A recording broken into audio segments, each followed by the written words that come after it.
Know what really sells your product or service?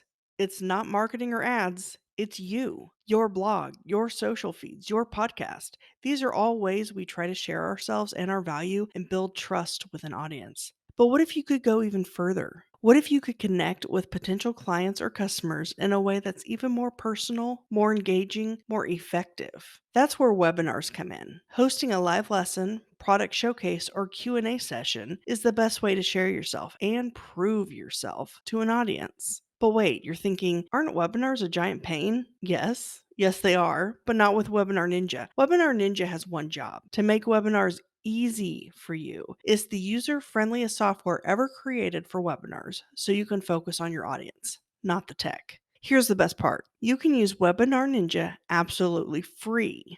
Just head to webinarninja.com/Sarah, where you can sign up for Webinar Ninja's new free plan. Share yourself, prove yourself, earn the trust that creates customers and inspires loyalty. Head to webinarninja.com/Sarah and sign up today.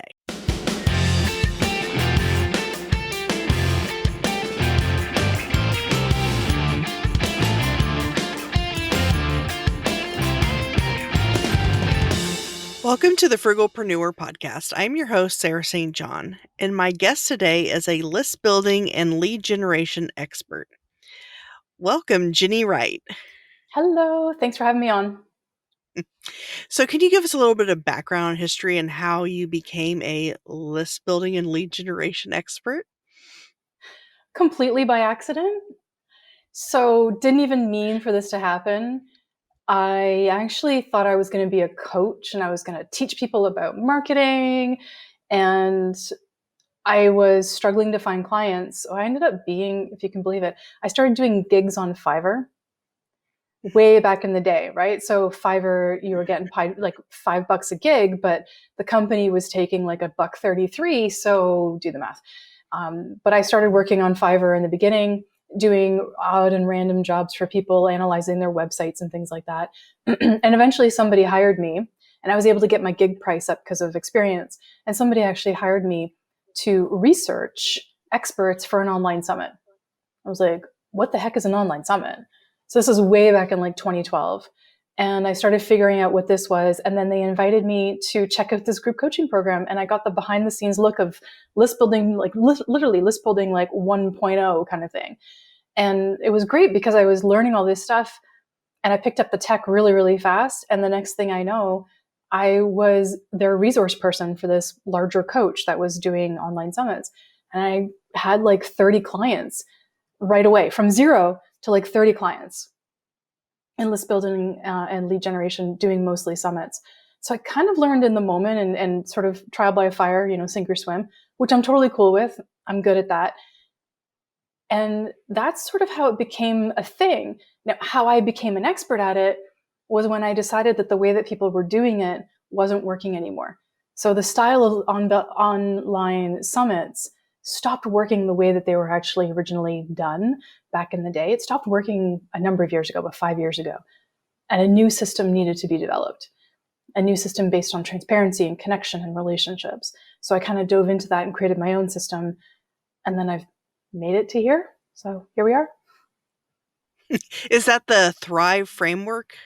Is that the system? Yeah, that's part of it. Absolutely. If we break it down, it can break into that sort of that Thrive framework, which is part of the framework I use with Allison Lex, who is the co-host for the podcast that I have called System to Thrive. And the Thrive framework actually came together during the pandemic. So Allison Lex and I are, she's a copywriter. I build funnels and I do list building and lead generation. And when the pandemic hit, everybody got a little skittish about selling.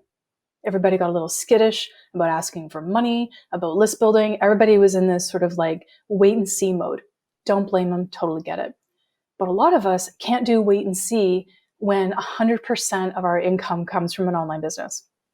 So we had to find a way to be connecting with people because there were still people who wanted to spend money. And in actual fact, quite a few businesses actually made more money during the pandemic than before. So the Thrive framework was actually created to keep not only our businesses running, but also to service people and clients out there that still needed what we were doing, but in a more relationship and authentic and transparent way. Okay. Does that stand for something? Thrive, THRIVE?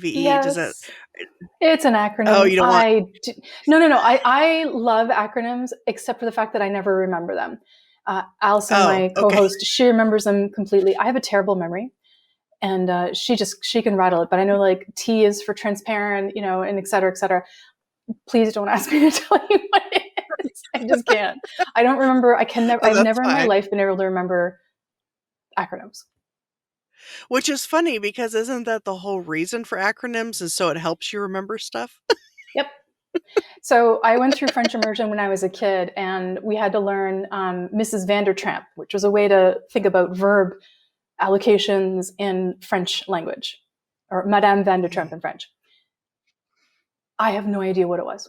I could not remember it. I was, 12 years old, 13 years old. I've never been able to remember acronyms my whole life. I don't know why. It just doesn't compute.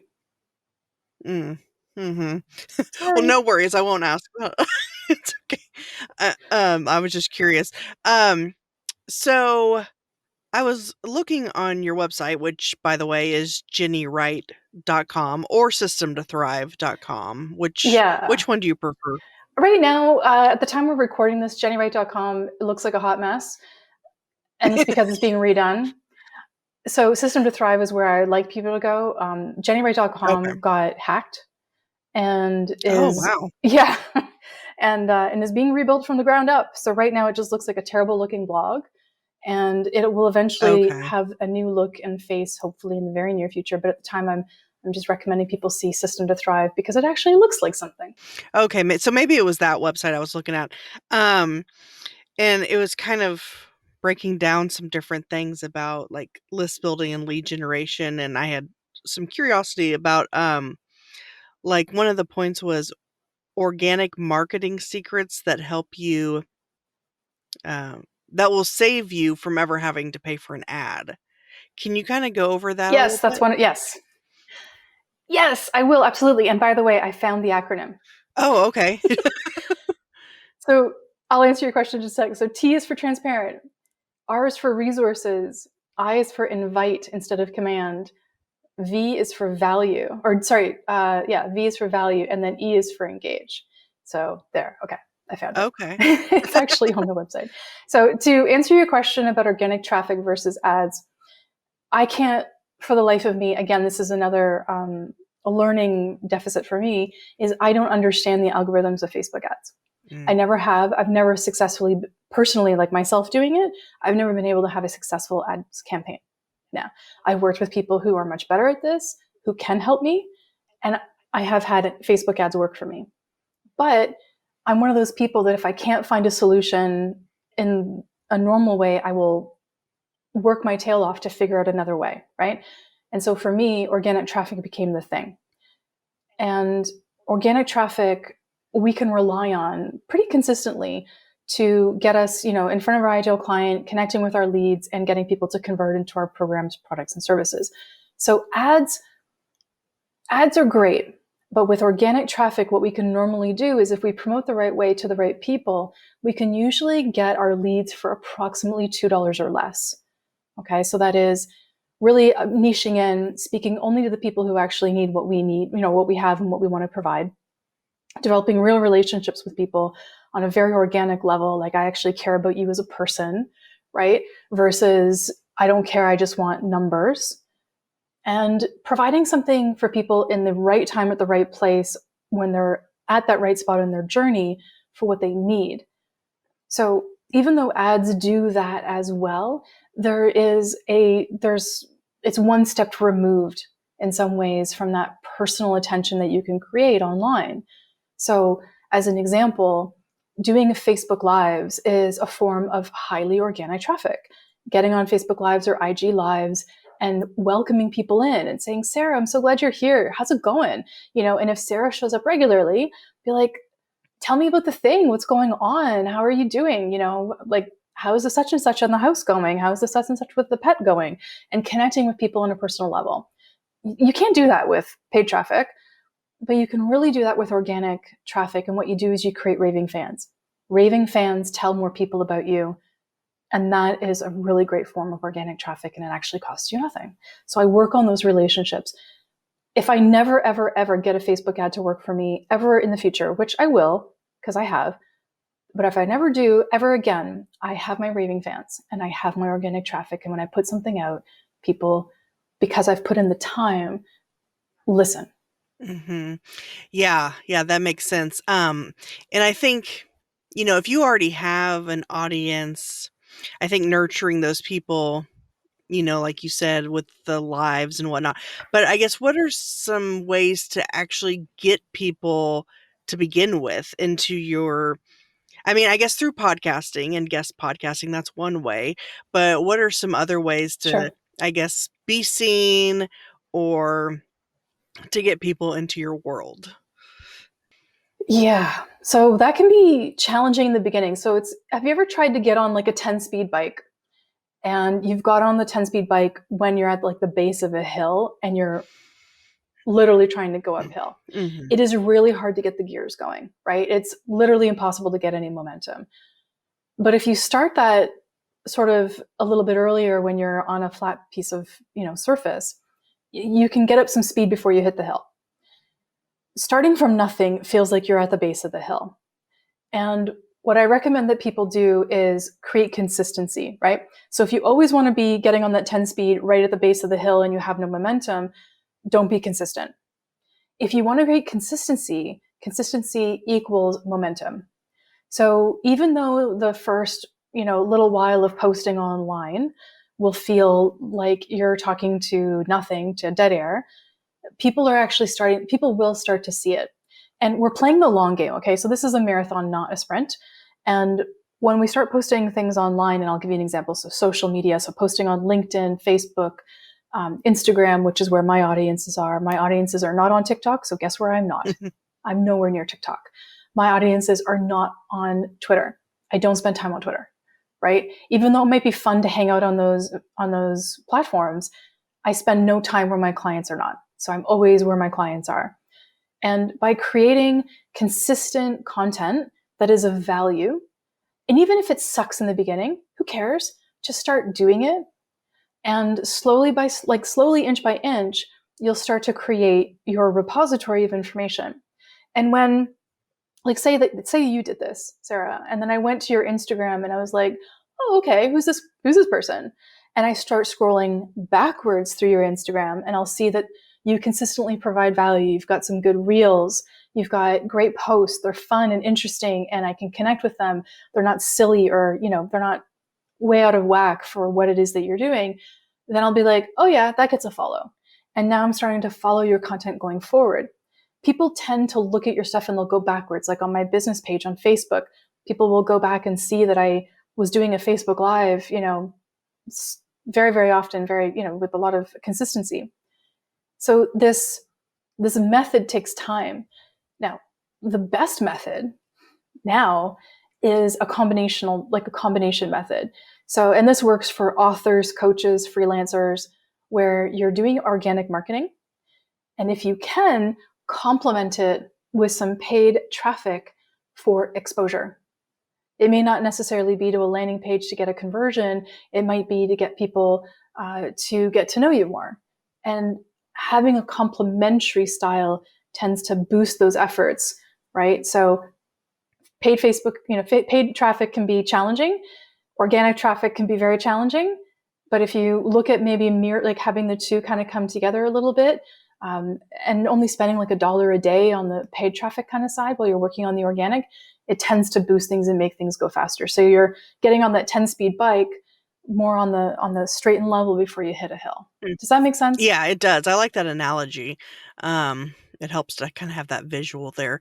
So how does one figure out where their customers, clients, followers, subscribers, whatever, are, what social media platform they are? I guess it depends on where you're getting the most, like, I guess, comments and likes. That's how you can kind of figure that out. Yeah. So there's a bit of trial and error. There was a long time when I first started this business back in 2012 where, I was like, Instagram is not where my audience is. My audience is strictly on Facebook. Well, that's actually not true. My audience, by trial and error, I found that I do have an audience on Instagram. And even though up until, the not so distant past, me spending time on Instagram was nothing but me just looking for entertainment. Me posting on it was something I just didn't want to do. I was like, I don't have time for this. This is a pain in my butt. I don't really want to spend time on this. I don't want to create reels. I don't want to do carousels. I don't want to do all this kind of stuff. But somebody pushed me very, very hard. And that person was like, just do it. Just 30 days. Just commit to 30 days of consistent posting, whatever the consistency is. I was like, okay, 4 times a week, I'll do that and see what happens. Well, they proved me wrong so badly that I had to say, yeah, okay, my ideal client is on Instagram. Crap. Now I have to do this too. Right. I was like, oh crap, here we go. So I had to commit to it because I proved to myself that they were there. So, and a lot of people give up too early, right? So they'll participate in trying to put stuff on the platform. They'll do one post, nothing will happen. It's, see, it didn't work. They're not there. But that's not how you engage people on social media. You have to engage them over a longer period of time to see that. And now I fully commit to the Instagram thing. I fully do. The third platform that I was like, heck no, was LinkedIn. It's like, my people aren't on there. When I worked in gold mining back in the day in corporate, I used LinkedIn. I used LinkedIn to find jobs. I used LinkedIn to congratulate my fellow staff and everything on what they were doing, reading articles, being part of groups. But I didn't think as an entrepreneur that my clients would be on there. But they are. A gentleman that is running a SaaS platform company, he found me on LinkedIn, messaged me. We set up a call. He's like, yeah, I think I want to work with you. I'm like, okay. Clubhouse is another good example. When Clubhouse first started, oh my gosh, the craze. Oh my God, I couldn't even keep up. I got on there in January. It was insane. It was just crazy on there. It was just, you opened up a room and you had 50 people right away. You could do no wrong, basically. It was really, really cool and fun. I closed a bunch of clients off of that just by getting social and getting into their DMs and talking to them on Instagram because those two platforms connect. And then we've seen a huge decrease in Clubhouse recently. So that's sort of taken off a little bit. But do you sort of see, like, you have to try it out and see? And I even resisted Clubhouse because I'm not usually an early adapter. So you have to do that trial and error to see where people can actually connect with you. And consistency is always going to be the thing that's going to make it work. Yeah, I think I've found that LinkedIn for me has been, it's funny because LinkedIn has existed for forever, but it wasn't until Sure. recently that it's even, I feel like, doing anything. It's like all of a sudden now. I don't know if they improve a bunch of stuff or what. They Uh, did. yeah. And then with Clubhouse, I was actually going to ask you your thoughts on that, but you already gave them. Yeah, I've heard. Now I'm on Clubhouse. I haven't done a room yet, but I've been thinking about it. But yeah, I've heard that it was really popular in the beginning, and now it's kind of, I don't know. And then of course, Yeah. yeah, and then of course Twitter Clubhouse is cool. Spaces. Yep. Twitter Spaces, those, yeah. And then Facebook's going to have its own kind of version of the Clubhouse kind of thing at some point. I think what happens is that the early adapters, just the same with TikTok, just the same with YouTube, Instagram as well, early adapters tend to take up space and they get a lot of the bigger audiences, right? So if you get on there early, you can grow that audience. I know one of my friends who like went gangbusters on Clubhouse in the beginning has like 15,000 people following her, right? And it's working for her. She's doing amazing on it, but she's put in the time. I was doing one room a week and I was modding 2 other rooms a week. And yeah, it was getting me followers. And like I said, I closed a bunch of clients from it, which was great. But because I wasn't spending enough time generating enough, I don't know, people to follow me and people to connect with me and things like that, the rooms, for me at least, when I was running my own, seemed to drop off a little bit in terms of who would show up. Because quite honestly, there's so much choice now. When we first got on this thing back in January, it was whoever was there, and there wasn't that many people, and you didn't have many choices of what rooms you wanted to go in. Now there's clubs and rooms and all this kind of stuff, and people are inundated. So there's more action for the same or even a less amount of people. And there's actually some figures that came out recently about Clubhouse that in the first 3 or 4 months since its inception, they had X amount of users join it, like 10 million users or something like that. And then in the same period for the next 3 months, those numbers were pretty much half. Hmm. Right? So we saw less users getting on the platform than in the first couple of months. So there's more rooms, there's more groups, there's more clubs and all this kind of stuff, but there's less new, fresh users. Mm-hmm. So there's a disconnect that's happening in there.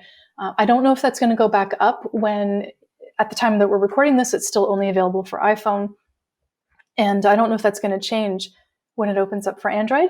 We might see another boost, a swell, when Android comes on board, or we'll see. We're not sure. Mm-hmm. Yeah, I'll be curious about that as well, if that will increase but then of course with Twitter Spaces and whatever the thing that Facebook's coming out with. And I think Mark Cuban is also coming out with something called Fireside Chat or something, which is like Clubhouse. It's, yeah. Wow. So it's like all this all competition. Right. Way to go, Cuban. As if he doesn't already have 100 million businesses already. Right? Okay, so we've talked a little bit about social media for, lead generation, list building. What about the online summits? Can you tell us a little bit about summits, what exactly they are, how to, get speakers for one, how that will grow your list and leads? Oh, yes. Yes. How many episodes do you want to talk about it? Because I could do a lot. This is a huge topic. It's a huge topic. I actually recorded an episode of my own podcast this morning with my co-host, and it was about a summit structure. And I was looking back to find resources in our other episodes, and I found like 9 other episodes where we talked about summits. So it's a really big topic, and I'll try and compress this as much as I possibly can. Summits are an online list build. If you don't know what they are, they're an online list build where you're leveraging the lists and the followings of other experts to help build your own. So you're the host, and what you do is you pre-record, or you can do them live, but Jennie says pre-record for your sanity. Pre-record your interviews with experts. So anywhere between 15 and 30 experts, you pre-record these interviews or sessions. And then those sessions will get released at a later date in the future, about 3 or 4 months away. When it gets to the promotional time of that summit, so pick a date in the future, June 6th or something, and it goes to launch, during that promotional time, which is a few weeks leading up to that launch, your experts and you promote it online. Your experts promote it to their email list, to their social following, and the role that they do is to tell everybody so that people will go to the landing page and they'll register. So again, we're trying to get the experts to promote. You're the host, you're providing a great deal of content. And as a result, people from your experts lists and followings sign up. When they sign up, they're now on the host's email list. So the host has built their email list, and they're the host of the event and they provide the content. Summits can launch businesses. Summits can scale businesses. Summits can launch programs, products, and services. So I've done all of these things. I've done about 300 summits. And the goal is always the same. Attract your ideal client, get them to sign up, nurture them, and then provide an offer that fits reasonably within what it is that they need at the time. Trying to get experts is an incredible topic because, as we all know, experts run the gamut from, Tony Robbins as an example, or Marie Forleo, or, yourself, right? Or myself. We can be termed as experts in our fields. There's different levels of experts. The old way of doing summits was get 21 experts. They each had to have a list of 5,000 people. They had to promote with 2 posts or 2 emails to their list and 3 social media posts. That way doesn't work anymore. Okay? We need 25 experts, 20 to 30 experts. Some people just go as low as 15, but I recommend 20 to 30 experts. And list size doesn't matter. Can I put this in caps? Bold, underlined, highlighted. List size is not the factor that you should be thinking about. If you come to me and say, Jenny, my expert, I just got a new expert for my summit, and they've got a list of 45,000 people, but then I go to their business page on Facebook and I go to their Instagram and I see that they have zero interaction, or if I sign up for their email list and their emails are like wet cardboard, I don't care how many people they have on their list, it's not going to matter. We need interaction. So instead of looking for people with a list of 5,000 or 30,000 or 45,000, look for the people, I call them my worker bees. Look for the people who are hungry to get exposure, who have an engaged list, who are willing to do the work. And the work means promoting the summit, doing Facebook Lives with you, doing an IG Live, telling their followings about this, emailing their list at multiple times, engaging in the Facebook group, showing up to live panels if you have live panels, and collaborating with you. You want people to collaborate, not just show up for 30 minutes for a session and then say sayonara, have a nice life. So you're actually cultivating relationships. Every single one of the experts that have been on my events, minus the few bad apples that kind of slip in there sometimes, I have relationships with and friendships, and I've done JVs, and I connect with them on a regular basis, and we support each other, right? So picking experts is not about you thinking about the outcome. If I have 10 experts with 50,000 people on their list, I have X amount of exposure and I should get X amount of signups. That actually doesn't work anymore. 45,000 person list does not equal, you getting 10% of that list anymore. If that is not an engaged list, it's not going to work. So getting experts for a summit, which was part of your question, means building relationships. And that starts before you even put pen to paper on what you want to do for your summit, right? Or connecting with people. It's about, if I want Sarah on my summit, you guys, for all of you listening, I want Sarah on my next summit. I'm going to be darn sure that I'm going to go to her Facebook profile. I'm going to like her business page. I'm going to go to one of her webinars. I'm going to check out her articles on her website. I'm going to listen to the podcast and leave a review. I'm going to make sure that she starts to see my name pop up on her IG or on her Facebook. I'm going to start connecting. Then I can DM her, be like, hey, how's it going? I think you're awesome. I really love the fact that we both love whatever, roses or the color purple or whatever it is, right? Like right now we actually match. I think we're both wearing plum, right? So we Yeah. both love the color plum and we match. Like you kind of build that rapport. Okay. Then you get to make the ask. And that's probably one of the best ways I can recommend that you do it. So be very careful about the experts that you do. Now, your other question in that is how we get leads from a summit. And we were talking about the credibility transfer and the transfer of people from the following and the list of your experts over to you. So that is a big part of getting leads from a summit, but it has to be something that's interesting, right? So you and I, Sarah and I, are both in the same niche. We talk about entrepreneurship. We talk about podcasting. We actually talk about authorship too, like how to grow, a business through authorship. We both talk about both, like all of those topics, which means we're in the same niche. Now, if Sarah was teaching how to do underwater basket weaving, she would not be in my niche. And even though she might be really attractive to me as an expert because she has a great following, and when she puts a post out, hundreds of people like it, I still can't have her on my summit, because if my ideal client is not on Sarah's list, then it makes no sense. Sarah has to have my exact ideal client on her list and in her following for her to be an expert on my event. That is the number one rule. And so that's something to think about. You can have 30 experts, but if they're not niched in, you're going to have a list build of 162 people, and you're going to feel like it's been a big waste of your time. If you have a niched in group, highly motivated, like I was talking about before, you could end up with multiple hundreds, several thousands of people on your list and have a huge and wonderful and incredibly niched in list build that generates income for the next 6 to 12 months.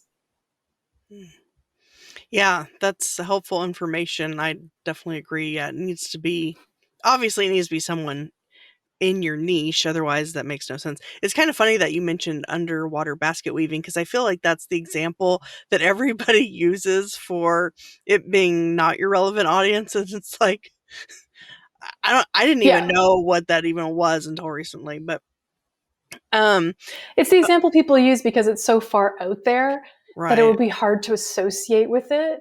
So it really sort of pins the point that that's really outside of your niche.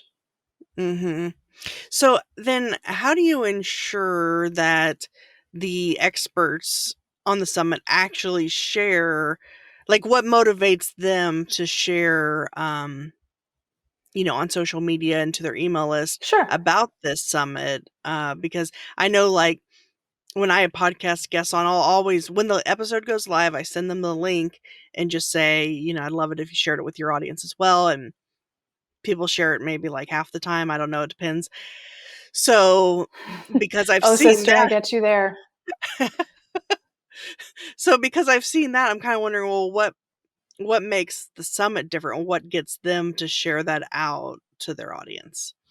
There's two distinct things that make that happen. Actually, there's three. One is the exposure element. So, as the host with 30 experts as an example, and if we assume that 90% of our experts will promote, okay, that's usually how it works. 95% of the experts will promote. There's always one that pretends the dog ate their homework and just tries to skirt on through. They're not my favorite people, but it happens occasionally. So if 90% of your experts promote, and that means that there's, if there's 30 experts and let's just average each expert out at around 3,000 people, right? That's a good sized amount of exposure. And the exposure is one of the biggest factors. So if I want to get in front of Sarah's people, because I really like Sarah's people, by having her on my event, I get in front of Sarah's people because she's going to tell them, come check out my interview on Jennie's Summit.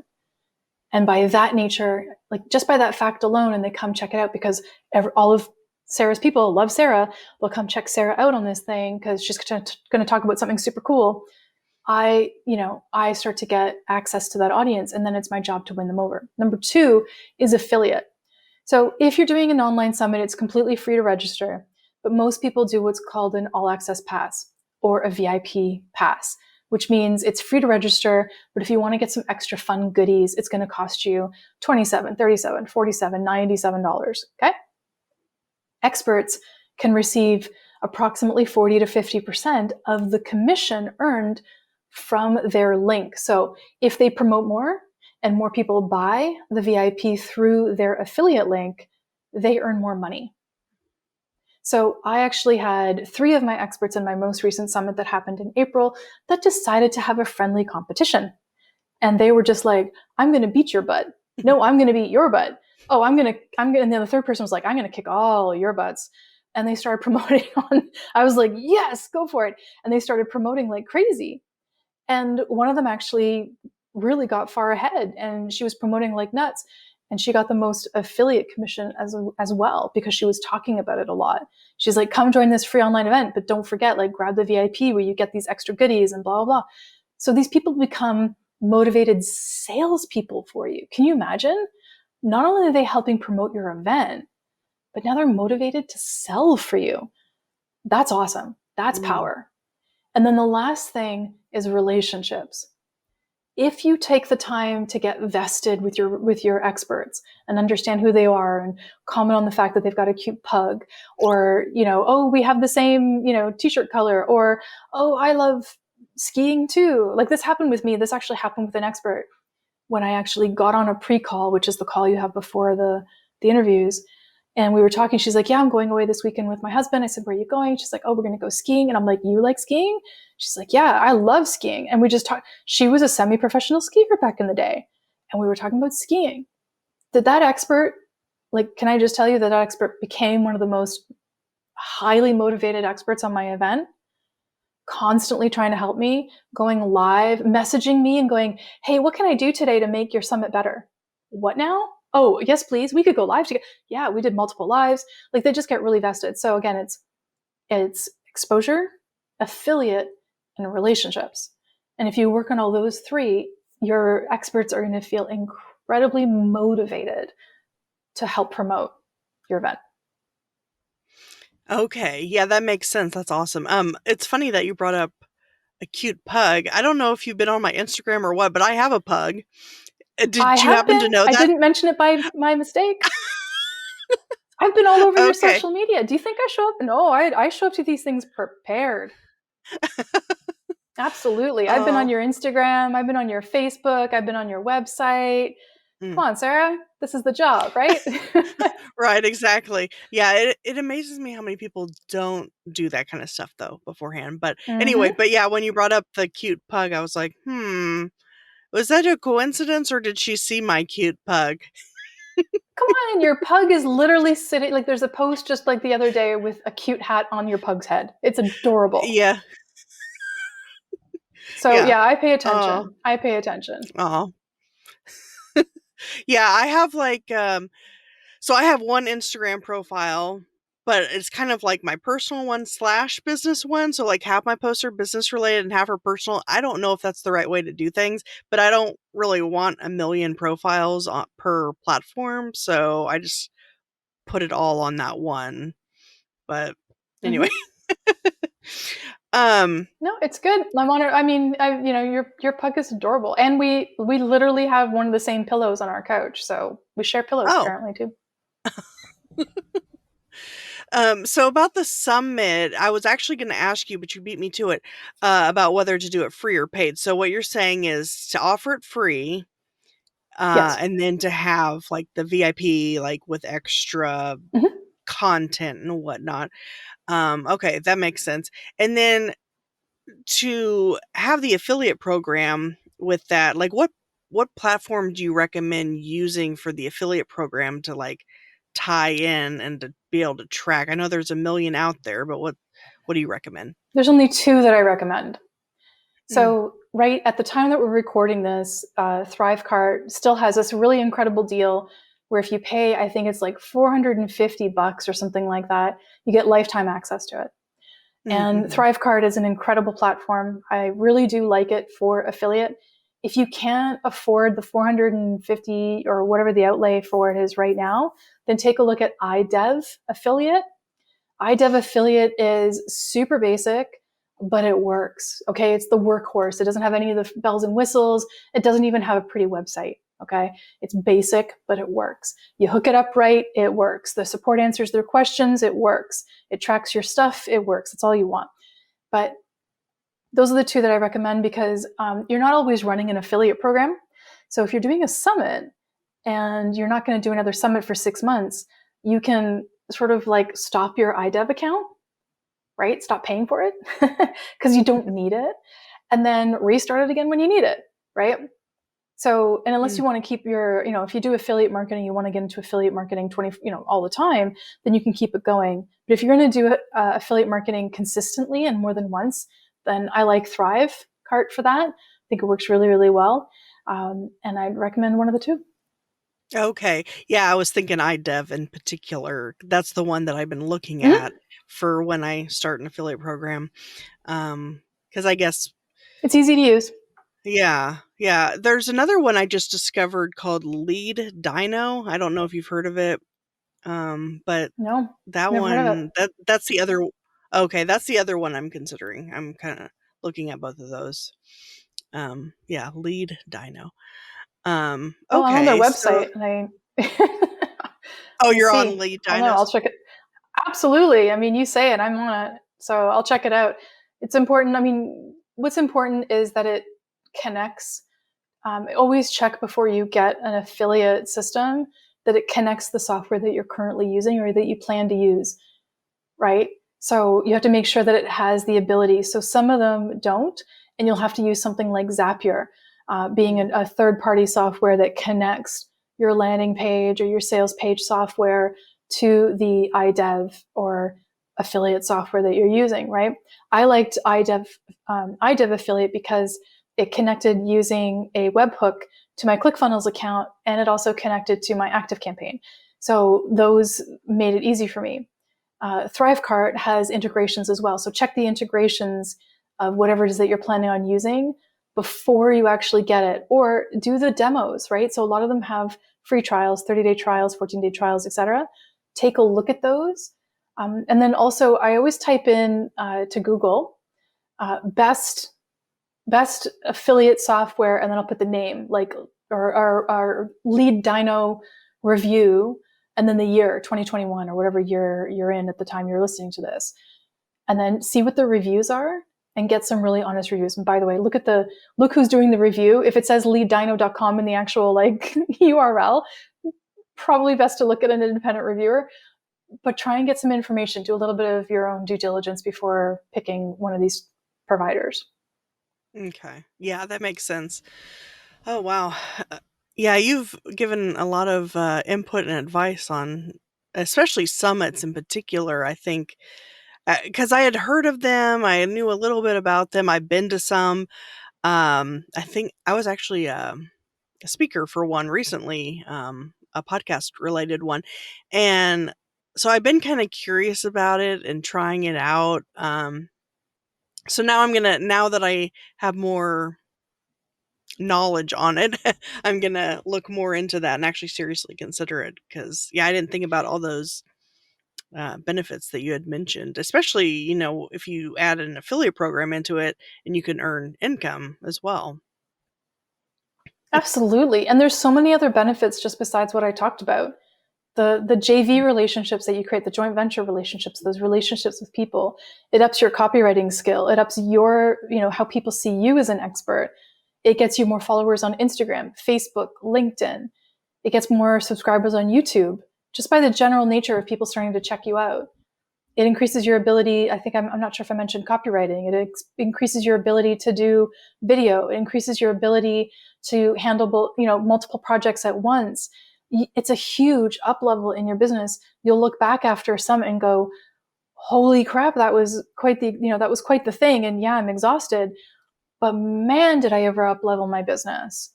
Mm, Wow, did I ever make some really cool relationships and friendships.